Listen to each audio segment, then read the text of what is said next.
Mi hijo accidentalmente me envió un audio para su esposa. Lo que escuché me llevó a cambiar el testamento de 5,7 millones. Esas fueron las palabras que jamás pensé que saldría de mi boca. Hoy voy a contarte algo que nunca pensé que contaría. Y si tú, por un segundo, sientes que esto te parece familiar, solo te pido que dejes un like y te suscribas. Me ayudará a continuar desabafando. Me llamo Rosario Valdez. Tengo 63 años y vivo en una casa con patio de bugambilias en la colonia americana de Guadalajara. Mis manos están marcadas por años de hacer tamales desde las 4 de la madrugada, de planchar ropa ajena bajo el sol del traspatio, de contar centavos para que mis hijos pudieran estudiar.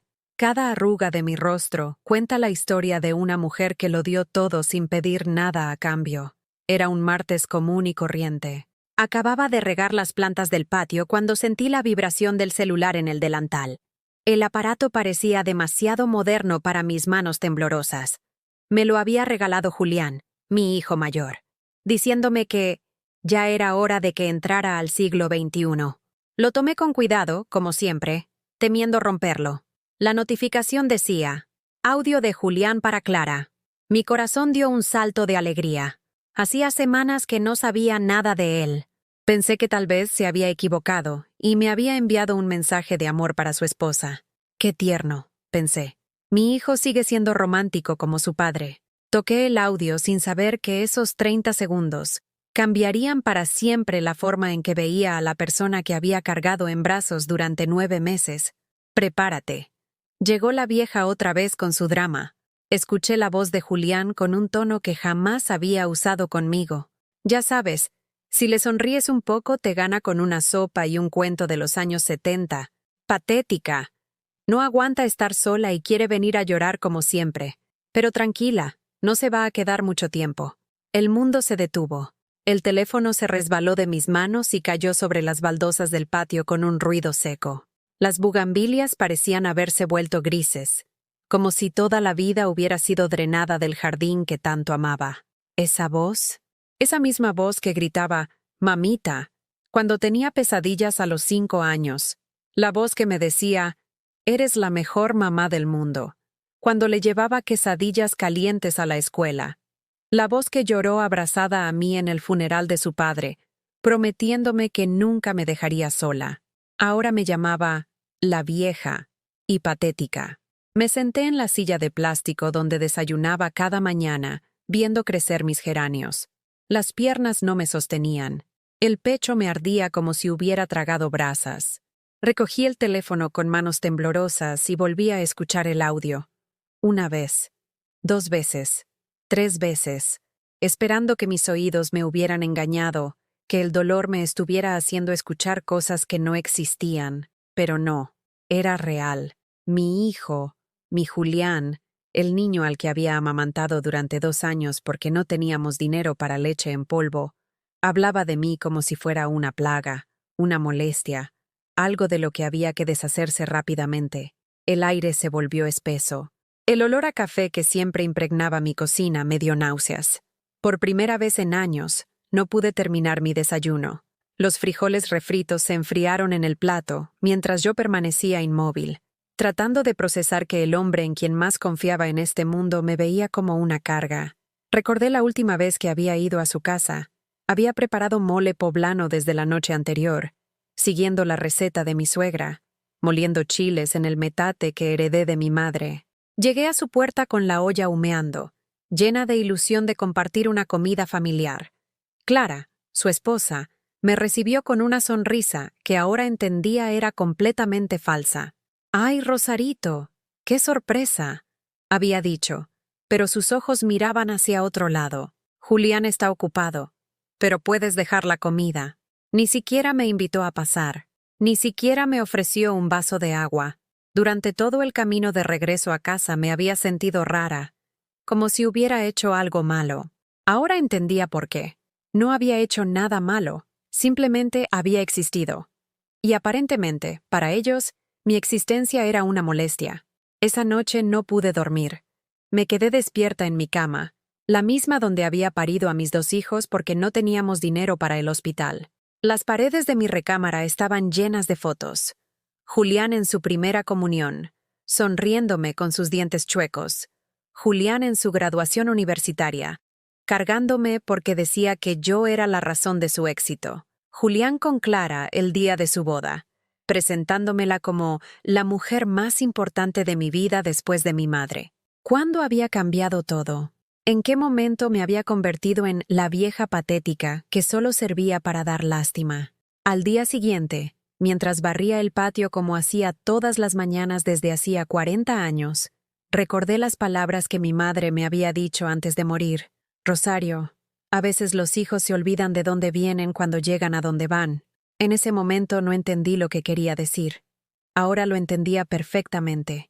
El sol caía sobre las baldosas del patio, calentando el rostro que había envejecido, sacrificando cada peso por el futuro de mis hijos. Por primera vez en mi vida, me pregunté si había valido la pena tanto sacrificio para que ahora me vieran como una vergüenza. Y por primera vez en 63 años de vida, una pregunta peligrosa comenzó a formarse en mi mente. ¿Y si ya no tengo por qué soportar esto? Las lágrimas habían secado en mis mejillas, pero el ardor en el pecho seguía ahí. Me levanté de la silla del patio y caminé hacia mi recámara, donde guardaba la caja de madera que había sido de mi esposo Tomás.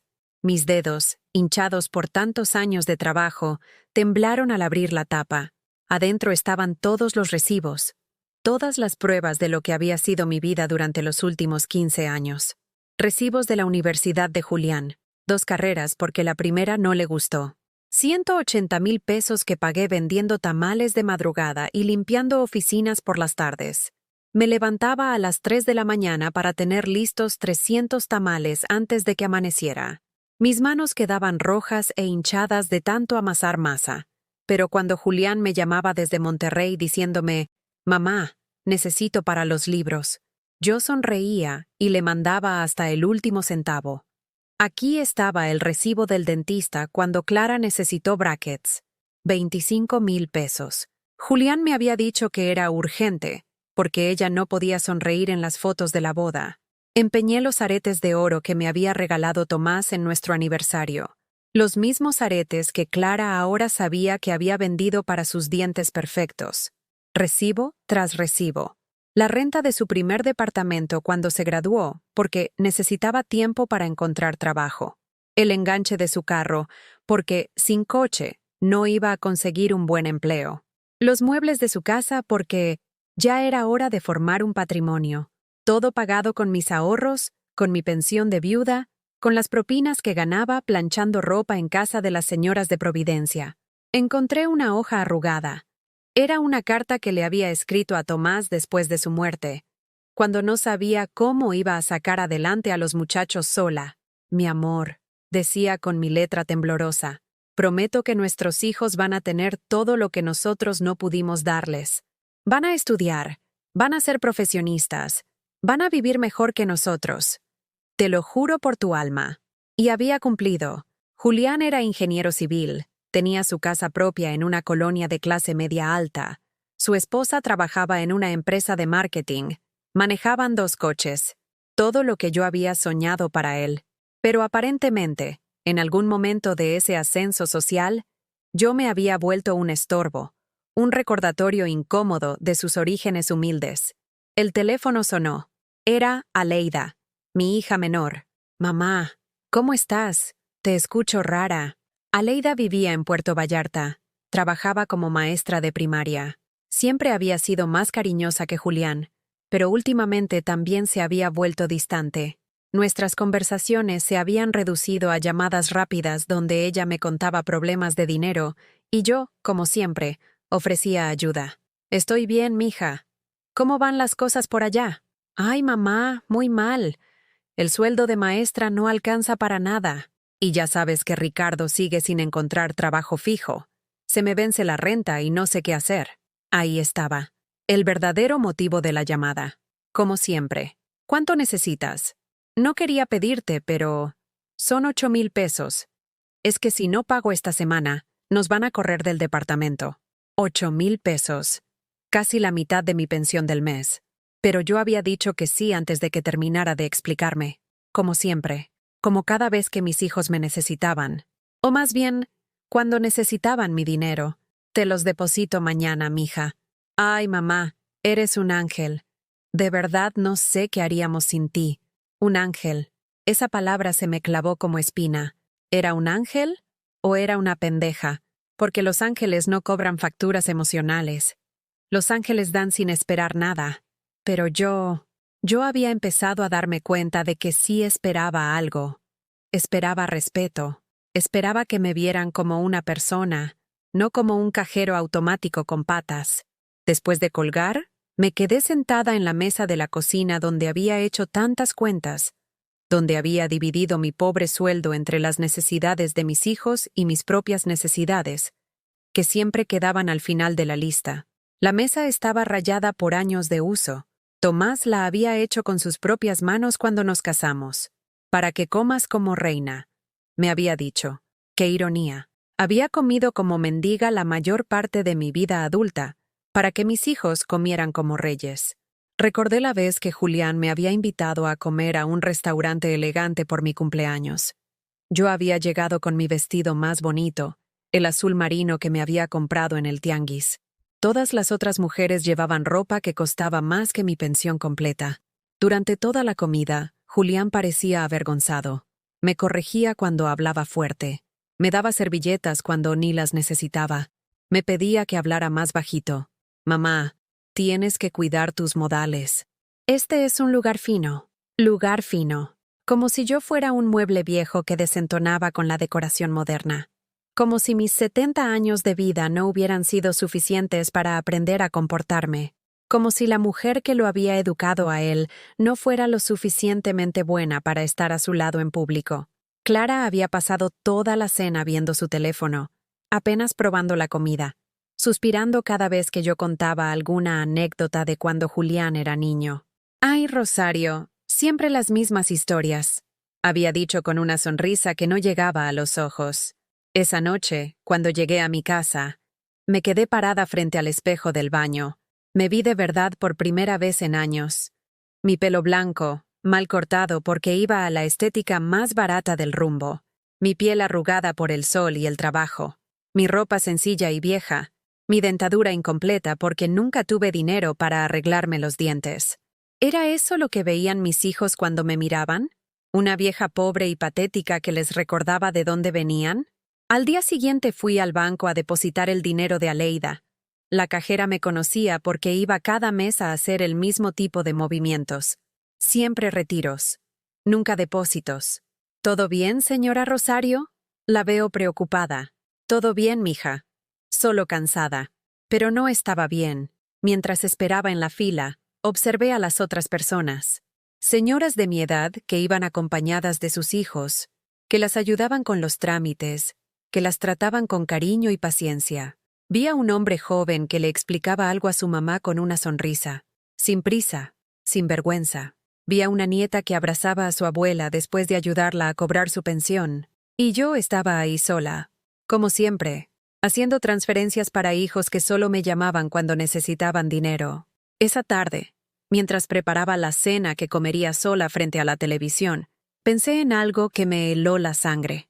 En los últimos 5 años, ¿cuántas veces había estado con mis hijos sin que hubiera dinero de por medio? ¿Cuántas conversaciones habíamos tenido que no terminaran con ellos pidiéndome algo? La respuesta era aterradora. Ninguna. Cada llamada, cada visita, cada «¿Cómo estás, mamá?», venía seguido de una necesidad económica. Julián necesitaba dinero para remodelar la cocina. Aleida necesitaba dinero para la inscripción de la escuela de los niños. Clara necesitaba dinero para una operación estética que era urgente para su autoestima. Y yo había dado, y dado, y dado, hasta que me convertí en lo que había escuchado en ese audio. La vieja patética, que solo servía para llorar y dar dinero. Me senté en mi sillón favorito, el mismo donde había amamantado a mis hijos, donde los había consolado cuando lloraban, donde les había leído cuentos antes de dormir. Cerré los ojos y por primera vez en mi vida me hice una pregunta que me daba terror. ¿Qué pasaría si ya no tuviera dinero que darles? ¿Seguirían llamándome? ¿Seguirían siendo mis hijos si yo no fuera su benefactora? El silencio de mi casa me dio la respuesta que más temía. El viernes llegó mi cumpleaños número 64. Había estado esperando este día durante semanas, no porque me emocionaran los años que se acumulaban, sino porque tenía la esperanza de que mis hijos recordaran que tal vez, por un día, yo fuera más que una fuente de dinero, que fuera su madre. Me levanté temprano, como siempre, pero esta vez me arreglé con más cuidado. Me puse el vestido verde que había guardado para ocasiones especiales. Me maquillé un poco con el lápiz labial que compraba una vez al año en la farmacia del barrio. Até mis canas con una diadema que había sido de mi madre. Me veía presentable. Me veía como una señora que merecía ser celebrada. Preparé café de olla, como le gustaba a Tomás, y me senté en el patio a esperar. El teléfono estaba al lado mío en la mesita de plástico. A las 8 de la mañana empecé a revisar los mensajes. Nada. A las 9 revisé otra vez. Nada. Al mediodía, cuando el sol ya pegaba fuerte y las bugambilias parecían marchitarse de calor, seguía esperando. Doña Carmen, mi vecina, se asomó por encima del muro que dividía nuestros patios. «¡Feliz cumpleaños, Rosario! ¿Ya te hablaron los muchachos?» «Todavía no, pero ya van a hablar». Mentí con una sonrisa que me dolía en la cara. «Claro, claro. Seguro están preparándote una sorpresa». Una sorpresa. Sí, la sorpresa de que para mis propios hijos, el día que vine al mundo no valía ni una llamada de 2 minutos. A las 5 de la tarde, mi orgullo se rindió. Marqué a Julián. El teléfono sonó, y sonó hasta que saltó el buzón de voz. Su voz alegre me decía que dejara mensaje. Colgué sin decir nada. Marqué a Aleida. Mismo resultado. Esa noche cené sola un pastelito que había comprado en la panadería. Era de esos baratos, con betún artificial que sabía a químicos y colorante rosa, que me manchó los dedos. Mientras masticaba en silencio, mirando las fotos de cumpleaños pasados colgadas en la pared de la sala, entendí algo que me partió el alma. Ni siquiera sabían qué día era. No era que hubieran decidido ignorarme. Es que yo, simplemente, no existía en sus calendarios mentales. No era lo suficientemente importante para que recordaran la fecha en que había llegado al mundo para darles vida a ellos. El sábado por la mañana, Julián finalmente me devolvió la llamada. «Mamá, vi que me marcaste ayer. ¿Pasó algo urgente?» «Era mi cumpleaños», le dije con una voz que sonaba pequeña hasta para mí. Silencio. Un silencio tan largo que pensé que se había cortado la llamada. «Ay, mamá. Perdón. Se me pasó completamente. Es que estamos súper ocupados con el trabajo y... Bueno, ya sabes cómo es esto. Te compenso, ¿sí? La próxima vez que vaya te llevo algo bonito. La próxima vez que vayas», repetí. «¿Cuándo será eso?» «Pues... no sé. En cuanto pueda. Ahorita traemos muchos proyectos. Pero ya hablamos, ¿no? Ya hablamos». Como si esos 3 minutos de conversación incómoda fueran suficientes para compensar 364 días de ausencia. «Sí, mijo. Ya hablamos». Colgué y me quedé ahí parada, con el teléfono en la mano, sintiendo cómo se me desmoronaba algo por dentro. No era solo que hubieran olvidado mi cumpleaños, era que ni siquiera habían fingido bien cuando los confronté. Era que les daba lo mismo. La siguiente semana me enfermé. Una gripa fuerte que me dejó con fiebre y temblores. El cuerpo me dolía como si me hubieran molido a palos. No podía levantarme de la cama sin que me diera vueltas la cabeza. Los primeros 2 días traté de cuidarme sola, como siempre había hecho. Tomé té de limón con miel, me envolví en cobijas, esperé a que pasara. Pero el miércoles la fiebre subió tanto que doña Carmen se preocupó cuando no me vio regando las plantas como hacía todas las mañanas. «Rosario, ¿estás bien?» «No la he visto. Estoy malita, vecina. Pero ya se me va a pasar». «¿Ya le avisó a sus hijos?» «Debe tener quien la cuide. Debe tener quien la cuide». Qué concepto tan extraño. Yo había cuidado a tanta gente a lo largo de mi vida. A mi esposo cuando tuvo neumonía, a mis hijos cuando tenían calentura, a mi suegra cuando ya no podía valerse por sí misma. Pero ahora que yo necesitaba cuidados, no tenía idea de cómo pedirlos. Le marqué a Julián. Buzón de voz. Le mandé un mensaje de WhatsApp. «Mijo, Estoy muy enferma. ¿Podrías venir a verme? Vio el mensaje. Las palomitas azules me lo confirmaron, pero no contestó. Esperé todo el día. Cada vez que escuchaba un carro pasar por la calle, mi corazón saltaba esperando que fuera él. Pero no vino. Al día siguiente le marqué a Aleida. Mamá, ¿qué pasó? Me dijeron que estás enferma. ¿Quién te dijo? Julián. Me mandó mensaje diciendo que le habías escrito que estabas mal. Así que sí había visto mi mensaje.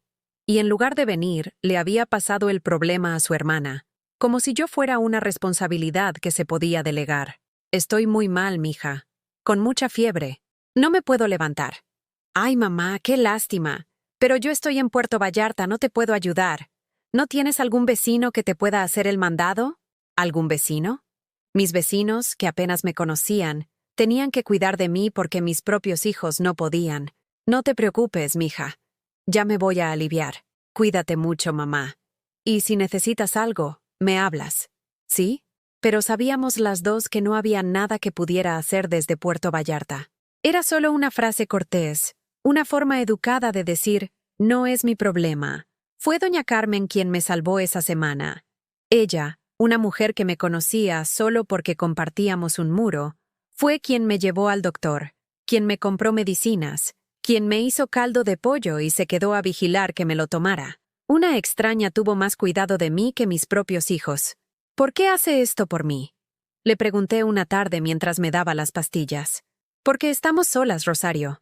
Las mujeres solas tenemos que cuidarnos entre nosotras. Estamos solas. Esas dos palabras se me quedaron grabadas. Yo había pasado toda mi vida rodeada de familia, criando hijos, cuidando esposo, siendo el centro de un hogar, pero ahora entendía que había estado sola durante años sin darme cuenta, que la familia que había creado con tanto amor ya no me incluía realmente, que yo era un elemento externo, tolerado por obligación y contactado por necesidad. Cuando finalmente me alivié, Julián vino a visitarme. Llegó un domingo por la tarde con Clara y una bolsa de naranjas. ¿Cómo estás, mamá? Ya te ves mejor. Se veía incómodo, como si estar en mi casa fuera una obligación desagradable que tenía que cumplir para mantener las apariencias. Ya estoy bien, mijo. Gracias por venir. Ay, perdón por no haber venido antes. Pero es que tú sabes cómo está el trabajo. No nos podemos dar el lujo de enfermarnos. No se podían dar el lujo de enfermarse. Pero aparentemente sí se podían dar el lujo de que su madre estuviera sola, con fiebre, sin nadie que la cuidara. Clara se quedó parada en la entrada, viendo su teléfono. Ni siquiera se acercó a saludarme. Cuando intenté ofrecerles café, me dijo que tenían prisa. No queremos contagiarnos, dijo con una sonrisa falsa. Mejor nos vamos yendo. 15 minutos. Eso duró la visita. 15 minutos después de una semana en la que pensé que me iba a morir sola. Cuando se fueron, me senté en mi sillón y lloré. Pero no lloré de tristeza. Lloré de rabia. Rabia contra mí misma por haber esperado algo diferente. Rabia por haber creído que el amor de madre era automáticamente correspondido. Rabia por haber sido tan pendeja de pensar que dar todo significaba recibir algo. Esa noche, mientras ordenaba la casa que había estado descuidada durante mi enfermedad, encontré una foto vieja de cuando los niños eran pequeños. Estábamos en el parque de la colonia, los tres abrazados, sonriendo. Julián tenía unos 8 años y me abrazaba la cintura. Aleida, de 5, estaba sentada en mis piernas. Los dos me miraban como si yo fuera lo más importante del mundo. ¿En qué momento había dejado de serlo? ¿Cuándo exactamente había pasado de ser su mamá a ser la vieja patética? Guardé la foto en el cajón y por primera vez en mi vida, me pregunté si tal vez era hora de dejar de esperar, de dejar de doler, de dejar de dar tanto a quien me daba tan poco. Tal vez era hora de aprender a estar sola de verdad, porque estar rodeada de familia que te ignora duele más que estar realmente sola. Fue un martes por la tarde, mientras limpiaba el cuarto de Julián que había mantenido intacto desde que se fue de casa, cuando encontré algo que me heló la sangre. Detrás de sus libros universitarios, que yo había pagado uno por uno, había una carpeta llena de papeles. Al principio pensé que eran documentos viejos de la escuela, pero cuando la abrí, descubrí algo que cambió para siempre la forma en que veía a mi hijo. Eran correos electrónicos.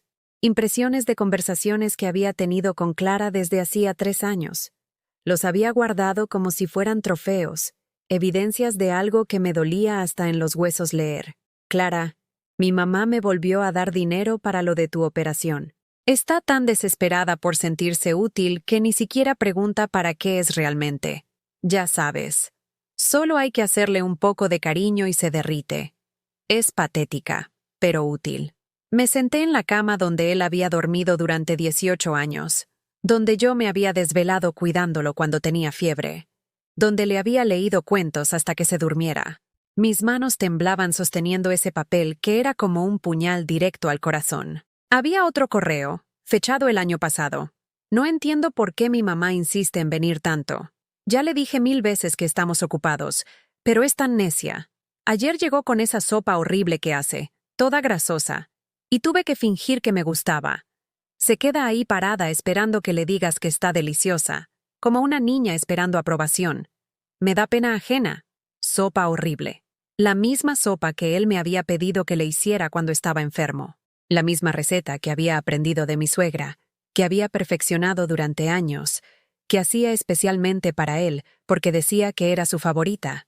Ahora resultaba que fingía que le gustaba. Seguí leyendo, aunque cada palabra era como tragar vidrio molido. Clara, creo que ya es hora de que limitemos las visitas de mi mamá. Se está volviendo muy dependiente y pegajosa. Además, cada vez que viene, se nota que no encaja en nuestra nueva vida. Los vecinos van a pensar que somos de clase baja si la ven llegar en su ropa del tianguis. Mi ropa del tianguis. La misma ropa con la que había trabajado durante años para pagarle sus estudios. La misma ropa que me ponía porque cada peso que me ahorraba en vestir bien era un peso que podía darle a él para que viviera mejor. Pero el correo que más me destrozó estaba al final de la carpeta. Era reciente, de apenas 2 meses. Ya hablé con Aleida. Las dos estamos de acuerdo en que mamá se está poniendo muy pesada. Siempre anda con sus dramas de soledad, como si fuéramos responsables de entretenerla. Ya cumplimos pagándole sus gastos médicos cuando se enferma y contestándole el teléfono de vez en cuando. No puede pretender que seamos sus amigos también. El plan es ir distanciándonos poco a poco. Total, ella no se va a dar cuenta. Es muy ingenua. El plan. Habían hecho un plan para alejarme. Mis 2 hijos, los seres humanos que más había amado en mi vida, habían sentado juntos a planear cómo deshacerse de mí gradualmente. Y lo más cruel, ella no se va a dar cuenta. Es muy ingenua. Me quedé ahí, en esa habitación llena de recuerdos, rodeada de los libros que había comprado, en la cama cuyas sábanas había cambiado miles de veces, sosteniendo la evidencia de que mi amor incondicional había sido visto como ingenuidad patética. El teléfono sonó. Era Aleida. «Mamá, ¿cómo estás? Te escucho rara». «Estoy perfecta». Mentí, aunque mi voz sonaba quebrada hasta para mí. «Ay, qué bueno. Oye, ¿te acuerdas que te platiqué de la escuela de danza de Sofía? Pues resulta que necesitan uniforme nuevo y...» «No», dije. Silencio del otro lado de la línea. «¿Cómo que no, mamá? No te voy a dar dinero para el uniforme de danza». «¿Pero por qué? Siempre nos ayudas». «¿Pasó algo?» «Siempre nos ayudas». Como si fuera mi obligación. Como si después de 64 años de dar, no tuviera derecho a decir no. No pasó nada. Simplemente no quiero. «Mamá, ¿te sientes bien? Hablas muy raro». «No eres tú». «¿No era yo? ¿Quién era yo entonces? ¿La mujer que decía sí a todo? ¿La que daba dinero sin preguntar? ¿La que fingía no darse cuenta de que sus propios hijos habían hecho un plan para alejarla? Estoy perfectamente bien. Solo estoy cansada». «Bueno, pero piénsalo, ¿sí? La niña ya está súper emocionada con sus clases». Colgué sin decir más. Era la primera vez en mi vida que le había negado algo a alguno de mis hijos. Y extrañamente, no me sentí culpable. Me sentí libre. Esa noche no pude dormir. Me quedé despierta leyendo una y otra vez esos correos, memorizando cada palabra cruel, cada burla, cada evidencia de que había sido una tonta durante años. Pero más que dolor, lo que sentía era una extraña claridad, como cuando sales de una habitación oscura y tus ojos se acostumbran a la luz. Al día siguiente, Julián llegó sin avisar. Se veía molesto, nervioso. Clara lo acompañaba, algo que casi nunca pasaba. Mamá, Aleida me dijo que le dijiste que no para lo del uniforme. ¿Qué pasa? ¿Estás enojada por algo? Los miré a los dos parados en mi sala, en la casa que yo mantenía con mi pensión, rodeados de los muebles que había comprado peso a peso, y sentí algo que nunca había experimentado. Desprecio. No estoy enojada, dije con una calma que me sorprendió. Solo estoy despierta. ¿Despierta de qué? Fui a mi recámara y regresé con la carpeta de correos. La puse sobre la mesa de centro, la misma mesa donde habíamos desayunado juntos cuando eran niños. De esto, Julián palideció. Clara se puso roja como tomate. Mamá, yo puedo explicar. ¿Explicar qué? ¿Que mi sopa es horrible y grasosa? ¿Que mi ropa del tianguis los avergüenza? ¿Que soy patética pero útil? ¿Que hicieron un plan para alejarme porque soy muy pesada? Las palabras salían de mi boca con una frialdad que no sabía que poseía. Era como si otra persona estuviera hablando. Alguien que ya no tenía miedo de confrontar la verdad. Mamá, esas cosas las escribí cuando estaba enojado. No las digo en serio. ¿Cuál de todas las veces que estuviste enojado, Julián? ¿Cuando dijiste que fingías que te gustaba mi comida? ¿Cuando acordaste con tu hermana que yo era muy ingenua para darme cuenta de sus planes? Clara intentó intervenir. Rosario, a veces uno dice cosas. ¡Cállate! Le dije con una voz que no reconocí como mía. Tú no tienes derecho a hablar en mi casa. Tú no tienes derecho a opinar sobre la mujer que pagó tus dientes perfectos. Se hizo un silencio tan denso que se podía cortar. Julián se veía desesperado, buscando las palabras correctas para arreglar lo que acababa de romperse para siempre. Mamá, perdóname. De verdad, yo... ¿Sabes qué es lo que más me duele, Julián? No es que me vean como patética. No es que se avergüencen de mí. Lo que más me duele es que tenían razón. Yo era muy ingenua. Tan ingenua que pensé que el amor incondicional era correspondido. Tan ingenua que creí que dar todo significaba recibir algo. Me paré y caminé hacia la puerta. Pero ya no soy ingenua. Ya no soy la vieja pendeja que no se da cuenta de nada. Mamá, por favor, la visita se acabó. Váyanse. No podemos terminar así la conversación. ¿Conversación? ¿Cuándo hemos tenido una conversación real, Julián? ¿Cuándo me has hablado de algo que no sea pedirme dinero o fingir cortesía? Se fueron sin decir más. Clara prácticamente corriendo hacia el carro, Julián volteando a verme desde la banqueta como si no pudiera creer lo que había pasado. Esa noche, mientras guardaba los correos en un lugar seguro, me di cuenta de que algo había cambiado para siempre en mí. Ya no era la mujer que esperaba migajas de amor. Ya no era la que daba todo sin cuestionar nada. Por primera vez en 64 años, había puesto límites. Y aunque dolía, también se sentía como despertar después de un sueño muy largo. Al día siguiente, cuando el teléfono sonó, no corrí a contestar como había hecho toda mi vida. Lo dejé sonar, y sonar, y sonar, porque ya no era la mujer disponible las 24 horas para quien quisiera usarla. Ya no era la vieja patética, era Rosario Valdés. Y por primera vez en décadas, iba a empezar a actuar como tal. Los siguientes días fueron un huracán de llamadas, mensajes y súplicas desesperadas que me confirmaron algo que ya había empezado a sospechar. Mis hijos no me extrañaban a mí, extrañaban mi cartera. El teléfono no paraba de sonar. Julián me llamaba cada hora.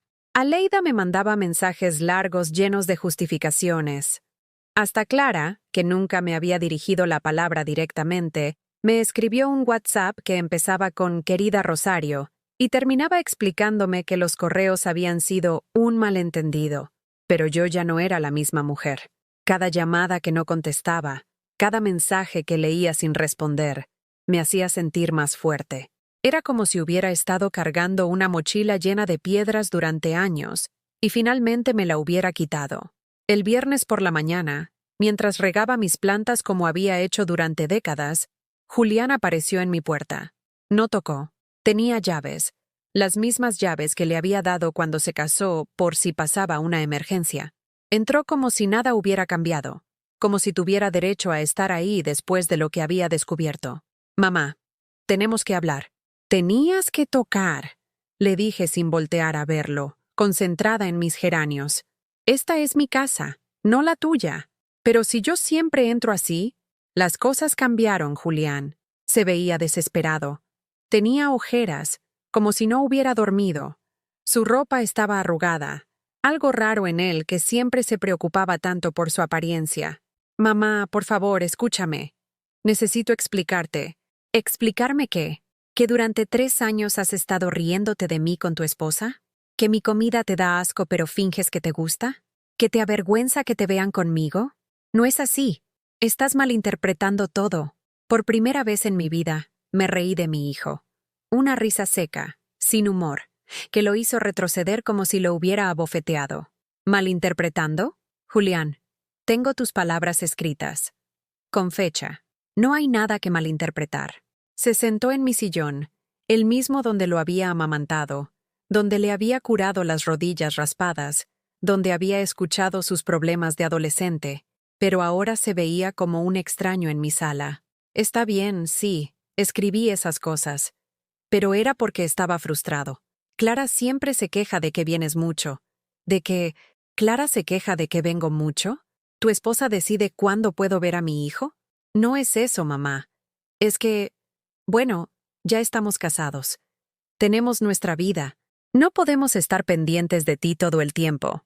¿Todo el tiempo? Julián, nos vemos una vez al mes. Te hablo 2 veces por semana. ¿Eso es todo el tiempo para ti? Bueno, no, pero... ¿Pero qué? Es que siempre necesitas algo. Siempre tienes algún drama. Siempre quieres que te hagamos caso. Drama. Esa palabra me pegó como bofetada. Mi soledad era drama. Mi necesidad de ver a mis hijos era drama. Mi amor de madre era drama. ¿Sabes cuál ha sido mi drama más grande, Julián? Criar a un hijo mal agradecido que me ve como una carga. Se puso rojo, pero no de vergüenza, de coraje. Ah, ya salió. Ya me dijiste malagradecido. Como si no hubiera hecho nada por ti. ¿Qué has hecho por mí, Julián? Pagué tu operación del año pasado, con el dinero que yo te había prestado 2 meses antes para tu carro. Te visito, una vez al mes, 15 minutos, solo cuando necesitas algo. Te hablo por teléfono, para pedirme dinero. Se quedó callado porque sabía que tenía razón. Cada punto que mencionó, yo lo pude rebatir con hechos. Porque había llevado una cuenta mental de todo sin darme cuenta. De cada migaja de atención que me había dado a cambio de todo lo que había recibido. Mamá, está bien, no he sido el hijo perfecto, pero tampoco tú has sido la madre perfecta. Esas palabras me helaron la sangre. Explícate. Eres muy intensa, muy pegajosa. Siempre quieres que te estemos consolando, que te hagamos sentir importante. Es agotador, pegajosa, intensa, agotadora. Mi amor maternal había sido reducido a estas 3 palabras crueles. ¿Sabes qué, Julián? Tienes razón. Fui una madre terrible. Te di de comer todos los días durante 18 años siendo madre soltera. Te compré ropa, útiles escolares, te pagué la universidad, te ayudé con tu casa, con tu carro, con los gastos de tu esposa. ¿Qué madre tan espantosa fui? No digas eso. ¿Y sabes qué más, hijo? También tienes razón en que soy agotadora. Estoy agotada. Agotada de ser tu cajero automático. Agotada de fingir que no me duele que me veas como una carga. Agotada de mendigar migajas de cariño de mis propios hijos. Me paré y fui al mueble donde guardaba mis papeles importantes. Saqué una carpeta y se la puse enfrente. ¿Qué es esto? Documentos del notario. Estoy cambiando mi testamento. Su cara cambió completamente. La desesperación anterior se transformó en pánico puro. ¿Qué? Tengo 5 propiedades, Julián. Esta casa, el terreno de Cuernavaca que compré con tu papá, el departamento que rento en el centro, los 2 locales comerciales que compré con mis ahorros. Todo vale alrededor de 5.7 millones de pesos. Se había puesto pálido como papel. Mamá, todo iba a ser tuyo y de Aleida. Pero he estado pensando, ¿para qué le voy a dejar mi patrimonio a hijos que me ven como patética y agotadora?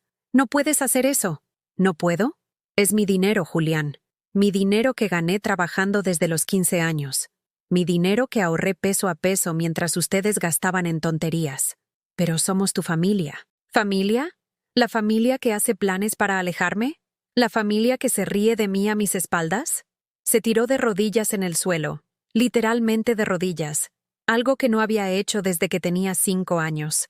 Mamá, por favor, perdóname. No vuelvo a decir nada malo de ti. Te prometo que todo va a cambiar. ¿Me lo prometes? ¿Cómo me prometiste que nunca me ibas a dejar sola después del funeral de tu papá? Esta vez es diferente. No, Julián. Lo que es diferente soy yo. El teléfono sonó. Era Aleida. Puse el altavoz. ¿Mamá? Julián me dijo que estás loca, que vas a cambiar el testamento. Por favor, dime que no es cierto. Es cierto. Pero no puedes hacernos eso. Somos tus hijos. ¿Y yo qué soy para ustedes? Porque según los correos que encontré, soy la vieja patética que no se da cuenta de nada. Silencio del otro lado. Aleida, ¿estás ahí? Sí estoy, pero... Mamá, esos correos... Nosotros no quisimos... ¿No quisieron qué? ¿No quisieron que me diera cuenta de que me ven como una estorbo? ¿No quisieron que supiera que hicieron un plan para alejarme? No era un plan. Solo platicábamos... ¿Platicaban de qué forma deshacerse de su madre sin que se diera cuenta? ¿Eso es platicar para ustedes? Julián seguía de rodillas, ahora llorando. Lágrimas que no me conmovían porque sabía que no eran de arrepentimiento real. Eran de pánico de perder el dinero. Mamá, sollozó Aleida por el teléfono. Si cambias el testamento, ¿qué va a pasar con nosotros? Van a pasar lo mismo que ha pasado conmigo todos estos años. Van a tener que arreglárselas solos. Pero nosotros te necesitamos. No me necesitan a mí. Necesitan mi dinero. Y ya se acabó. Colgué el teléfono. Julián me miraba desde el suelo con una cara de súplica que me hubiera derretido hace una semana. Pero ya no. Levántate, Julián, y vete de mi casa. Mamá, por favor, vete. Y la próxima vez que vengas, toca la puerta. Esta casa ya no es tuya. Se fue llorando, como un niño al que le quitaron su juguete favorito. Pero yo sabía que no lloraba por perder a su madre. Lloraba por perder la herencia. Esa noche, por primera vez en años, cené tranquila, sin teléfono sonando, sin mensajes de culpa, sin hijos necesitando algo. Era el primer día de mi nueva vida, y se sentía como volver a nacer. Por primera vez en décadas, desperté sin la angustia habitual en el pecho. No había mensajes desesperados en el teléfono. No había llamadas perdidas de hijos necesitando algo. El silencio de mi casa se sentía diferente. No era el silencio de la soledad, era el silencio de la paz. Me preparé café de olla, pero esta vez le puse canela extra, como me gustaba a mí. Durante años había hecho el café aguado porque Julián decía que muy fuerte le daba gastritis. Había cocinado sin sal porque Clara estaba a dieta. Había comprado el pan que le gustaba a Aleida, aunque a mí me supiera a cartón. Ahora, por primera vez en mucho tiempo, hice las cosas como a mí me gustaban. Después del desayuno, hice algo que no hacía desde que era joven. Me arreglé para salir sin tener un destino específico. Me puse mi vestido azul, el que guardaba para ocasiones especiales. Me peiné con cuidado y hasta me puse los aretes de perla que habían sido de mi madre. Salí a caminar por mi colonia como una turista en mi propia vida. Saludé a doña Carmen, quien me notó diferente inmediatamente. Rosario, te ves radiante. ¿Pasó algo bueno? Me estoy conociendo otra vez, le dije. Y por primera vez en mucho tiempo, mi sonrisa fue genuina. Caminé hasta el parque donde solía llevar a mis hijos cuando eran pequeños. Me senté en la misma banca donde había pasado tardes enteras viendo jugar a Julián y a Aleida, donde había soñado con sus futuros brillantes, donde había planeado todos los sacrificios que haría por ellos. Un niño se acercó corriendo hacia su abuela, que estaba sentada en la banca de al lado. «¡Abuela! ¡Mira lo que encontré!», gritaba emocionado, mostrándole una piedra. La señora lo recibió con los brazos abiertos, le hizo espacio en sus piernas y le dijo que era la piedra más bonita que había visto jamás. El niño la abrazó fuerte y le dijo: «Te amo, abuela», con la espontaneidad pura de los niños. Observé esa escena y en lugar de dolerme, me llenó de una extraña tranquilidad. Entendí que eso era lo que yo había estado esperando durante años. Amor real, no fingido. Respeto, no lástima. Presencia genuina, no obligación. Regresé a casa con una decisión clara. Fui al mueble donde guardaba todos los documentos familiares y saqué una caja de metal que no había abierto en años. Adentro estaban todos los pagarés que mis hijos me habían firmado a lo largo de los años. Préstamos que yo sabía que nunca me devolverían, pero que había documentado por costumbre. 43 pagarés, desde 500 pesos hasta 25,000.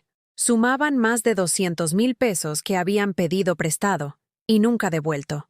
200,000 pesos que habían salido de mi trabajo, de mis ahorros, de mi pensión. Tomé todos esos papeles y los puse en la mesa de la cocina. Después saqué mi teléfono y les mandé una foto del montón a cada uno, con un mensaje simple, por si se les olvida cuánto me deben. La reacción fue inmediata. Julián me marcó al minuto. Mamá, ¿qué significa esto? ¿Nos vas a cobrar? ¿A tus propios hijos? No te voy a cobrar, Julián. Te voy a perdonar la deuda. Toda. Silencio confundido del otro lado. ¿En serio? Sí. Te perdono todos los préstamos. Los 203,000 pesos que me debes. Mamá, gracias. Yo sabía que... Pero con una condición. ¿Cuál? Que nunca más me pidas dinero. Ni tú ni tu hermana. Se acabó. Ya están perdonados, pero también están cortados. ¿Cómo que cortados? Que no vuelvan a pedirme ni un peso. Ni para emergencias, ni para uniformes, ni para operaciones, ni para nada. Se acabó el banco de mamá. Pero esa no es forma de tratar a la familia. ¿Familia? ¿La familia que me ve como cajero automático? No, Julián. La familia real no cobra por amor. La familia real no hace planes para alejar a sus padres. La familia real no finge que le gusta la comida de su madre. Colgué antes de que pudiera responder. Aleida me marcó 5 minutos después, llorando. Mamá, no puedes hacer esto. Nosotros dependemos de tu ayuda. Y yo dependía del amor de mis hijos. Parece que las dos nos vamos a quedar sin lo que necesitábamos. Pero tienes mucho dinero. Para ti no es nada lo que te pedimos. No es nada. Aleida, el último año te di 46,000 pesos. Casi la mitad de mi pensión anual. Para ti eso no es nada. Bueno, no, pero para mí sí es algo. Es la comida que no me compré para dártelos a ti. Es la ropa que no me compré. Es el tratamiento dental que necesito, pero no me puedo pagar porque todo mi dinero se va en ustedes. Mamá, no sabíamos que... No sabían porque nunca preguntaron. En 30 años, ¿alguna vez me preguntaron si yo necesitaba algo? Silencio. ¿Alguna vez me preguntaron cómo estaba económicamente antes de pedirme dinero? Más silencio. ¿Alguna vez se ofrecieron a ayudarme con algo? Mamá, nosotros... La respuesta es no. Nunca. En 30 años ustedes solo han tomado. Nunca han dado. Pero te damos cariño. ¿Cariño? ¿Olvidar mi cumpleaños es cariño? ¿No visitarme cuando estoy enferma es cariño? ¿Burlarse de mí con sus esposos es cariño? Aleida lloraba del otro lado, pero yo ya no me conmovía con las lágrimas de mis hijos. Había llorado demasiado sola para que sus lágrimas me afectaran. Se acabó, mija. Busquen otra forma de resolver sus problemas. Yo ya no voy a ser la solución. Esa tarde decidí hacer algo que tenía años posponiendo. Fui al dentista. No al dentista barato del centro donde siempre iba, sino a un dentista privado en Providencia, donde nunca me hubiera atrevido a entrar. ¿En qué la puedo ayudar, señora? Quiero arreglarme todos los dientes. Tengo dinero ahorrado y quiero sonreír bonito otra vez. El presupuesto era de 30,000 pesos. El dinero que el mes pasado le había dado a Julián para una emergencia, que nunca me explicó bien qué era. ¿Cuándo podemos empezar? La próxima semana, si gusta. Perfecto. Salí del consultorio sintiéndome extraña. Había gastado dinero en mí por primera vez en años. Me sentía culpable y liberada al mismo tiempo. De camino a casa, me detuve en una tienda de ropa. Había visto un vestido en el aparador que me gustaba desde hacía meses. Era caro para mis estándares habituales, pero costaba menos de lo que gastaba mensualmente en mis hijos. ¿Se lo va a probar? Sí, por favor. Me quedaba perfecto. Me hacía ver más joven, más alegre. Me veía como una mujer que se valoraba a sí misma. Me lo llevo. En casa, me probé el vestido nuevo frente al espejo del ropero. Había una mujer en el reflejo que no había visto en años. Una mujer que se arreglaba para sí misma, que gastaba en sí misma, que tomaba decisiones pensando en su propio bienestar. El teléfono sonó. Era un número desconocido. ¿Señora Rosario Valdés? Sí, soy yo. Habla la maestra Patricia, de la escuela primaria Benito Juárez. Usted ayudó a mi mamá hace algunos años cuando estuvo hospitalizada. ¿La señora Elena? ¿Cómo está? Falleció hace 2 meses, señora. Pero antes de morir, me pidió que la buscara para agradecerle todo lo que hizo por ella. No recordaba haber hecho nada especial. Había conocido a doña Elena en una sala de espera del hospital cuando yo iba a una consulta. Ella estaba sola, asustada, sin dinero para la comida. Le compré un sándwich y nos hicimos amigas durante los días que coincidimos en el hospital. Mi mamá me dijo que usted le daba de comer, que la acompañaba en los estudios, que hasta le pagó una medicina que necesitaba. Nunca se lo pudimos agradecer. No era nada. Para nosotros fue todo. Mi mamá murió sin deudas gracias a su ayuda. Y murió sabiendo que todavía hay gente buena en el mundo. Cuando colgué, lloré. Pero no de tristeza. Lloré porque entendí algo importante. Yo sí sabía amar. Sí sabía dar sin esperar nada a cambio. Lo había hecho con una extraña en un hospital. Lo había hecho con mis hijos durante décadas. La diferencia era que doña Elena me había valorado. Mis hijos me habían dado por descontada. Esa noche, cenando mi comida favorita en mi mesa, usando mis platos bonitos, viendo mi programa de televisión preferido, entendí que la libertad no era la ausencia de familia. La libertad era la ausencia de quien no te valora. 3 semanas después de cortar el banco familiar, mi casa se había convertido en un oasis de tranquilidad. Había plantado nuevas flores en el jardín, había reorganizado los muebles para que todo fuera más cómodo para mí, había empezado a ver telenovelas sin interrupciones, pero sabía que la calma era temporal. Mis hijos no se iban a rendir tan fácilmente. El domingo por la mañana, mientras desayunaba tranquila en el patio, llegó la tormenta. Primero fue Julián, luego Aleida con su esposo Ricardo y sus 2 hijos. Después llegó Clara. Y finalmente, para mi sorpresa, apareció mi cuñada Mercedes, la hermana de Tomás, que vivía en León y a quien no veía desde hacía 2 años. Todos se plantaron en mi sala como si fuera una intervención. Los niños corrían por toda la casa tocando mis cosas, gritando, mientras los adultos me miraban con caras de circunstancia. «Mamá», empezó Julián con voz solemne, «vinimos a hablar contigo porque estamos preocupados». «¿Preocupados por qué?» «Por ti», intervino Aleida. «Creemos que no estás bien de la cabeza». Mercedes se aclaró la garganta. «Rosario, los muchachos me contaron lo que está pasando, que cambiaste el testamento, que ya no les quieres dar dinero, que los corriste de la casa. Eso no es normal». «¿Qué es normal, Mercedes?» «Una madre siempre cuida a sus hijos. Mi hermano Tomás, en paz descanse, se estaría revolcando en su tumba si supiera que les estás negando ayuda a sus hijos». La mención de Tomás me dolió, pero no como antes. Ya no me iban a chantajear con los muertos. Tomás trabajó toda su vida para dejarles algo a ustedes. Continué Mercedes. Y tú lo estás tirando por caprichos. ¿Caprichos? ¿Descubrir que mis hijos se burlan de mí es un capricho? Clara, que había estado callada, finalmente habló. Rosario, todos decimos cosas cuando estamos enojados. No puedes destruir una familia por unos comentarios. ¿Unos comentarios? Clara, ustedes hicieron un plan para alejarme. Un plan. Se sentaron a discutir cómo deshacerse de mí sin que me diera cuenta.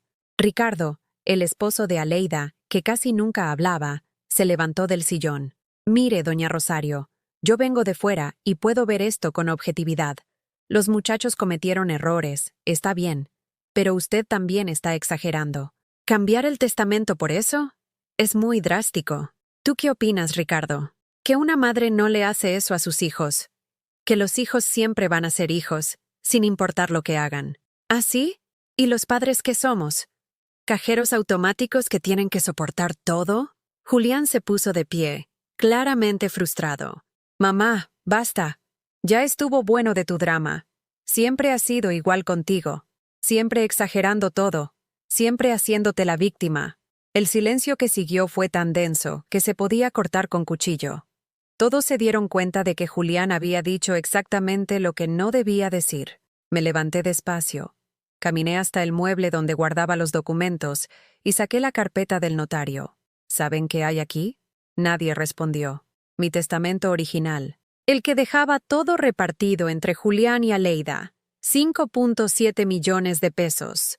Los ojos de todos se fijaron en la carpeta como hipnotizados. Pero también está aquí mi nuevo testamento. ¿Quieren saber qué dice? Mercedes se aclaró la garganta. Rosario, no hagas algo de lo que te vayas a arrepentir. ¿Arrepentirme? ¿De qué me voy a arrepentir? ¿De dejar mi dinero a quien me respete en lugar de a quien me desprecia? Nosotros no te despreciamos, gritó Aleida. Eres nuestra mamá. ¿Su mamá? ¿La mamá que es patética pero útil? ¿La mamá que hace sopa horrible y grasosa? ¿La mamá que no se da cuenta de nada porque es muy ingenua? Repetí sus propias palabras con una calma helada que los puso a todos incómodos. ¿Esa mamá? Clara intentó intervenir. Rosario, podemos olvidar el pasado y empezar de nuevo. ¿Empezar de nuevo? ¿Como cuando olvidaron mi cumpleaños? ¿Como cuando me dejaron sola cuando estaba enferma? ¿Como cuando fingían que les gustaba mi comida mientras se burlaban de mí por WhatsApp? Me dirigí a la cocina y regresé con una bolsa de plástico. Adentro estaban todas las fotos familiares que tenía en la casa. ¿Saben qué hice la semana pasada? Los saqué de la bolsa una por una. Quité todas las fotos familiares de las paredes. Julián palideció. Mamá, ¿qué hiciste? Las guardé, porque me di cuenta de que esas fotos no representaban buenos recuerdos. Representaban una ilusión.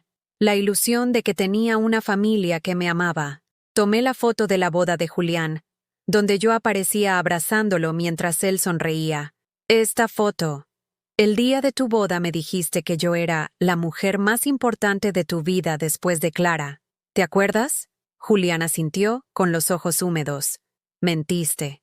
Yo nunca fui importante para ti. Fui útil. Fui conveniente. Fui un recurso. Ni rompí la foto por la mitad y la dejé caer al suelo. Mamá, no. Sí, Julián. Sí. Se acabaron las mentiras. Se acabaron las ilusiones. Tomé otra foto. De un cumpleaños de Aleida cuando tenía 8 años. Yo la cargaba mientras ella apagaba las velas. Esta niña me abrazaba y me decía que era la mejor mamá del mundo. Esa niña creció y se convirtió en una mujer que solo me llama cuando necesita dinero. Rompí esa foto también. «Basta, mamá, basta», gritó Aleida, llorando. ¿Basta? No, mija. Apenas estoy empezando. Saqué mi teléfono y busqué los audios que había estado guardando durante las últimas semanas. Conversaciones con cada uno de ellos donde quedaba claro que solo me buscaban por interés. ¿Quieren escuchar esto? Puse el primer audio. Era Aleida pidiendo dinero para las vacaciones de los niños mientras me decía que yo era lo más importante en su vida. ¿Reconocen esa voz? Es tu hija, Mercedes, diciéndome que soy lo más importante de su vida, mientras me pide 5,000 pesos.